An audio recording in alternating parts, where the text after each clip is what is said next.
छगन भुजबळांनी शिवसेना सोडली नसती तर ते मुख्यमंत्री झाले असते असं महत्त्वाचं विधान संजय राऊतांनी केलंय।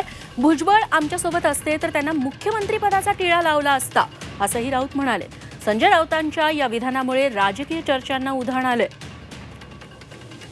तेव्हा एकीकडे छगन भुजबळ हे ठाकरेंच्या संपर्कात आल्याची चर्चा होती, ती त्यांनी फेटाळून लावली।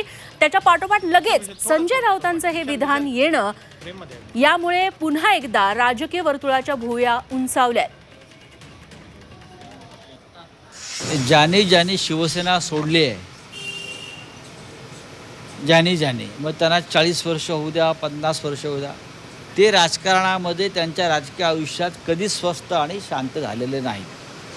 आता भुजबळ पाहताय, बघा ना तुम्ही, आता शिवसेनेमध्ये असते तेवढ्याला मुख्यमंत्री पदाच्या टिळा लागून बाहेर पडले असते केव्हा तरी। अशा अनेक आहेत, नारायण राणे असते,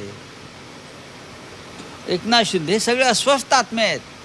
शिवसेनेतून बाहेर गेलेला माणूस कधीही शांतपणे जगूच शकत नाही, तो कायम अस्वस्थ असतो।